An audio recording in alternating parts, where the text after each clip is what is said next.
अस्सलाम वालेकुम। आज हम बात करेंगे हसन बिन सबा और फ़री के खौफनाक सफ़र पर रवाना होने के बारे में कि हसन बिन सबा और फ़री क्यों आखिर एक खौफनाक सफ़र पर रवाना होते हैं। उनके इस सफ़र पर रवाना होने के पीछे आखिर मकसद क्या होता है। और हसन बिन सबा और फ़री जब इस सफ़र का इरादा करते हैं तो वो जानते हैं कि ये सफ़र किसी आम इंसान के बस की बात नहीं है, लेकिन फिर भी वो इस सफ़र पर रवाना होने का इरादा करते हैं। तो हसन बिन सबा इब्ने अताश से मिलता है और इब्ने अताश हसन बिन सबा को एक दिन कहता है कि मैं तुम्हें जिस मुकाम पर देखना चाहता हूँ उस मुकाम पर पहुँचने के लिए अभी तुम्हें किसी और उस्ताद की शागिर्दी की ज़रूरत है। तो हसन बिन सबा अपने उस्ताद से पूछता है कि क्या आप मुझे किसी और के पास भेजेंगे या मुझे किसी को ढूंढना होगा। तो इब्ने अताश हसन बिन सबा को कहता है कि इसका जवाब तुम्हें एक ख्वाब में मिलेगा और तुम एक ख्वाब देखोगे जिसमें तुम एक सफ़र पर रवाना हो रहे होंगे, और मेरी दुआ है कि तुम्हें एक खौफनाक और ख़तरनाक सफ़र मिले, क्योंकि फूल कांटों के बगैर अगर मिल जाएं तो उसकी कदर कीमत इंसान नहीं करता, और अगर मुश्किलात का सामना करके इंसान को कोई चीज़ मिले तो उसकी इंसान बहुत कदर करता है। तो हसन बिन सबा ये सुनकर अपने उस्ताद से घर रवाना हो जाता है और कुछ दिनों बाद वो फिर हसन बिन सबा अपने उस्ताद के पास आता है और उसे बताता है कि उसने एक ख्वाब देखा जिसमें वो एक ख़तरनाक सफ़र पर रवाना था। और उसके साथ फ़री भी होती है। वो फ़री को बहुत इनकार करता है इस सफ़र पर रवानगी के लिए, लेकिन फ़री नहीं मानती और वो कहती है कि वो भी उसके साथ ही जाएगी। तो हसन बिन सबा और फ़री दोनों इस सफ़र का आगाज़ करते हैं। हसन बिन सबा और फ़री दोनों सुबह सवेरे अपने घोड़ों पर सवार होकर इस सफ़र का आगाज़ करते हैं, और हसन बिन सबा के पास वो कागज़ भी होता है जिस पर इसने वो इशारे जो उसने ख्वाब में देखे थे वो लिख लिए होते हैं।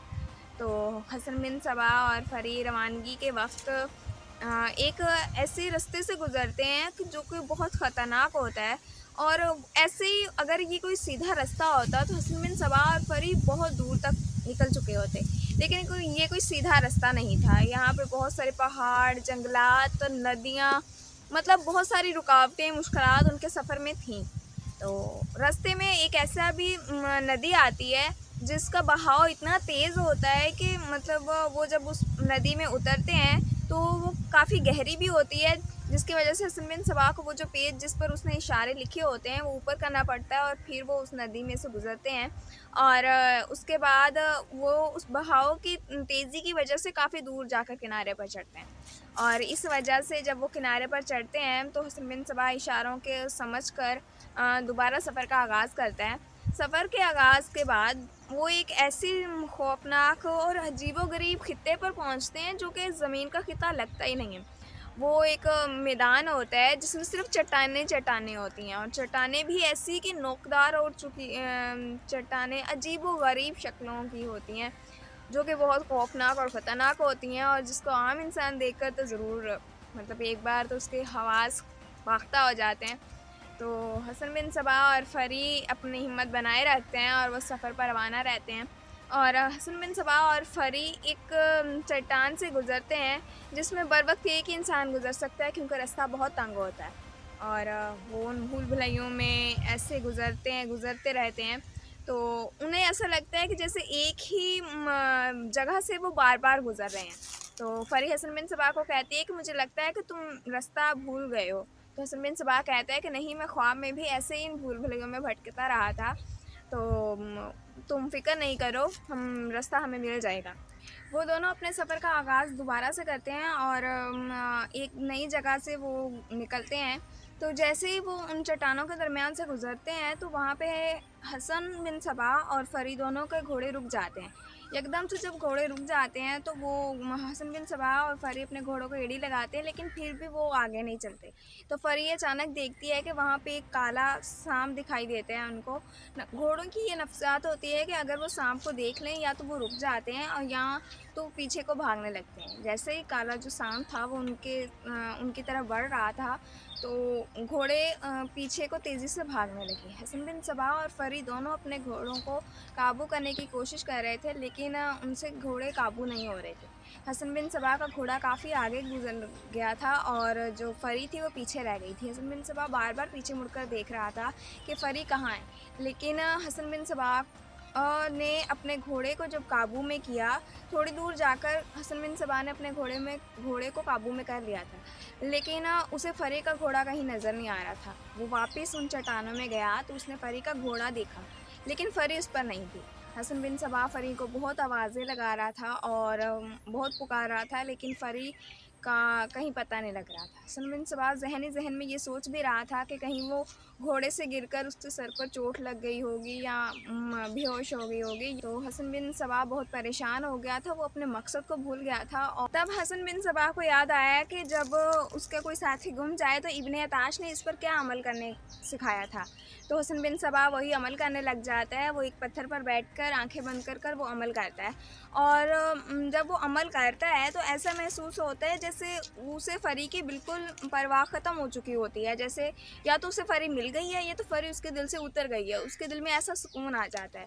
तो ये सब उस अमल की वजह से हो रहा होता है और जब वो अमल करता है तो उसे मतलब ऐसे इशारे मिलने लग जाते हैं जिससे वो फ़री को ढूंढ सके। तो हसन बिन सबा उन इशारों के पीछे पीछे चल देता है और फ़री को ढूंढने लगता है। तो एक जगह अचानक दो चट्टानें आती हैं, दो रास्ते होते हैं और हसन बिन सबा को समझ नहीं आ रहा होता है कि किस रास्ते की तरफ जाना है। तो हसन बिन सबा वहीं पे खड़ा होता है तो घोड़े एकदम खुद ब खुद ही एक रास्ते पर चलने लग जाते हैं। हसन बिन सबा उन्हें रोकने की कोशिश करता है, लेकिन वो रुकते नहीं हैं और हसन बिन सबा भी उनकी लगाम ढीली छोड़ देता है कि चलो जहाँ घोड़े जा रहे हैं वहीं पे देखते हैं। तो हसन बिन सबा वो घोड़े खुद ब खुद ही चल रहे होते हैं। तो घोड़े एक जगह ऐसी जगह जाकर रुकते हैं जो कि बहुत ही खूबसूरत होती है और उस खित्ते में वो एक जगह बहुत खूबसूरत सी जगह होती है। वो इस खित्ते की जगह लगती ही नहीं है।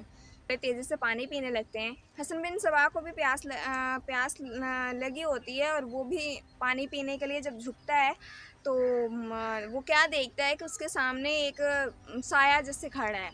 तो वो एक आदमी ही था। तो वो कुछ बोल नहीं रहा था, वो सिर्फ एक तरफ चल रहा था। हसन बिन सबा ने जैसे ही उसे देखा तो उसे लगा कि जैसे उसने उस पर काबू कर लिया हो। हसन बिन सबा जैसे जैसे वो साया जा रहा था उसके पीछे पीछे हसन बिन सबा भी जा रहा था। एक जगह जाकर वो पहुंचा जहाँ पर वो साया एक गार में चला जाता है। हसन बिन सबा भी वहाँ चला जाता है और वहाँ जाकर देखता है कि एक आदमी बैठा है और उसके इर्द गिर्द 6 आदमी और भी बैठे हैं। तो हसन बिन सबा वहाँ जाता है तो वो जो दरवेश बैठा होता है वो हसन बिन सबा को बुलाता है और कहता है कि आओ हसन, हमारे साथ बैठो। और वो जो आदमी अंदर जाता है वो अपने साथ फ़री को लेकर बाहर आता है। तो हसन बिन सबा ये देखकर हैरान रह जाता है कि फ़री उनके साथ है। तो वो दरवेश हसन बिन सबा को पास बुलाता है और बिठाता है। तो हसन बिन सबा उससे पूछता है कि ये आपके पास कैसे आई। तो वो फ़री जो होती है वो बिल्कुल घबराई नहीं होती, बिल्कुल इत्मीनान से बैठी होती है। तो वो दरवेश फ़री को कहते हैं कि तुम खुद ही बताओ कि तुम यहाँ कैसे आई। तो फिर फ़री बताती है कि मैं घोड़े से गिर गई और बेहोश हो गई और जब आँख खुली तो मैं यहाँ पर थी। हसन बिन सबा उससे पूछता है कि तुमने इन्हें कुछ बताया तो नहीं। तो फ़री कहती है कि इन्होंने मुझसे पूछा था लेकिन मैंने कुछ नहीं बताया। तो दरवेश कहता है कि तुम्हें बहुत अच्छी साथी मिली है जो कि तुम्हारा राज रखती है। तो हसन बिन सबा ये सुनकर खुश होता है और उसके बाद वो खाने पीने का उनका इंतज़ाम करता है, क्योंकि हसन बिन सबा और फ़री दोनों बहुत भूखे होते हैं। इस ख़तरनाक सफ़र का मकसद यही होता है कि हसन बिन सबा और इल्म सहर और इल्म नजूम में महारत हासिल करे और एक फ़ौज बनाए और इस्माइली मज़हब को पूरी दुनिया में फैलाए। तो हसन बिन सबा इसी मकसद के लिए उस गार में जाता है और वो जो दरवेश होता है वो उसे इब्ने अताश के बजाय अहमद बिन अताश, जो कि उससे बड़ा आलिम होता है और एक किले में रहता है, तो उसके पास भेजता है और उसका पता बताता है कि तुम्हें अब वहाँ जाना है और वो तुम्हारी आगे तरबियत करेंगे और तुम्हें इल्म सहर और इल्म नजूम में महारत हासिल करवाएंगे। और उसके बाद तुम एक ऐसे इंसान बन जाओगे जो कि किसी भी इंसान को काबू में कर सकते हो। इससे वो एक फ़ौज बनाएंगे और फ़ौज बनाने के बाद वो इस्माइली मज़हब को पूरी दुनिया में फैलाएंगे। इसी मकसद के बिना पर हसन बिन सबा ये सफ़र तय करता है। और ये थी आज की वीडियो, जो कि खौफनाक सफ़र और ख़तरनाक जो हसन बिन सबा ने तय किया। तो उम्मीद है आपको वीडियो अच्छी लगी होगी और मेरे चैनल को सब्सक्राइब ज़रूर करें, कमेंट लाजमी करें और ज़्यादा से ज़्यादा शेयर करें, लाइक करें। Thank you.